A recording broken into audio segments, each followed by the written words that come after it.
আমার পিছনে বাপ বেটা মিলে মেকআপ করতেছে, কারণ আজকে যেহেতু ভ্যালেন্টাইন ডে আমার হাজবেন্ড আমাকে নিয়ে যাচ্ছে লাঞ্চে। রেডি হয়ে নাচানাচি করতেছি আমরা। এখন আমরা বের হয়ে উঠে পড়লাম রিক্সায়, আর রিক্সায় আমার ছেলের গান শুনতে শুনতে রিল্যাক্সে যাচ্ছিলাম। আজকে যেহেতু ভ্যালেন্টাইন ডে সেই উপলক্ষে আমার হাজবেন্ড আমাকে খাইতে নিয়ে যাচ্ছে খুলনার মোটামুটি নামকরা একটা রেস্টুরেন্ট ক্যাসেল সালাম। এই তো আমরা চলে এসেছি।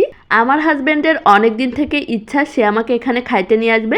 আমি আজ যাবো কাল যাবো করে আশাই হয় না, তো আজকে সে বললো আজকে তোমাকে যেতেই হবে যেহেতু আজকে ভ্যালেন্টাইন ডে। তো চলো আমরা আজকে স্পেশালি এখানে লাঞ্চ করি। ফাইনালি আজকে চলে আসলাম, আর এখানে ভ্যালেন্টাইন ডে উপলক্ষে অনেক সুন্দর করে সাজানো ছিল।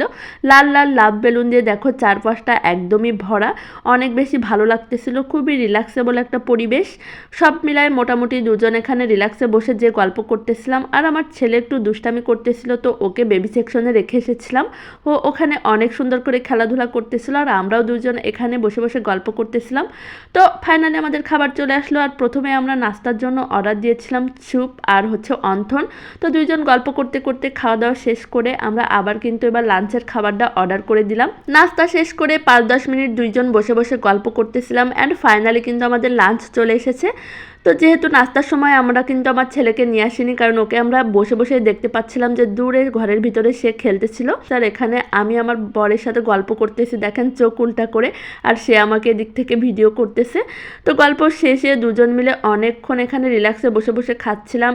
সত্যি বলতে নাস্তা করে আমার এত পরিমাণ সুন্দর করে পেটটা ভরে গিয়েছিল, আমি যে এখন কিভাবে লাঞ্চটা করব সেটা নিয়ে টেনশনে ছিলাম।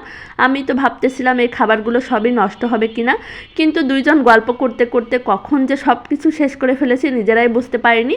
আর লাঞ্চের মাঝখানে আমার ছেলে খেলতে খেলতে দৌড় দিয়ে চলে এসেছে, ওরও একটু ক্ষুধা পেয়ে গিয়েছিল, আর ও এখানে মজা করে ফ্রাইড রাইস আর চিকেন ফ্রাই খাচ্ছিল। এই দুইটা ওর অনেক বেশি পছন্দের খাবার।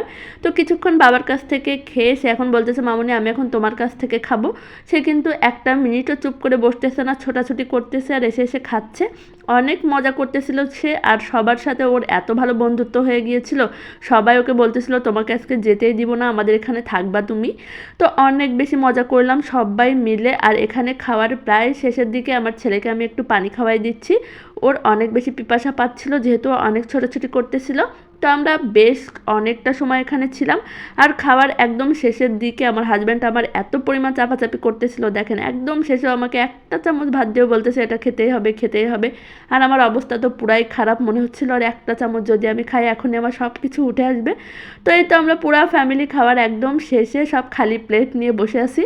তো অনেক বেশি ভালো লাগতেছিল, খাবারগুলো অনেক বেশি মজা ছিল। আর এখানে আমার ছেলেকে আমি একটা মিনিট দাঁড়াতে বললাম, তাও দাঁড়ালো না। তো খাওয়ার শেষে সবাই মিলে এটা এখন বাসায় আসার জন্য প্রিপারেশন নিচ্ছি। লাঞ্চ শেষে বের হয়েও আমরা অনেক বেশি ঘোরাঘুরি করেছিলাম। আজকে সত্যি স্পেশালভাবে দিনটা পালন করলাম। তোমরা স্পেশাল মানুষের সাথে আজকে দিনটা কিভাবে কাটালে অবশ্যই কিন্তু কমেন্ট করে জানিও। আজ এই পর্যন্তই, আল্লাহ হাফেজ।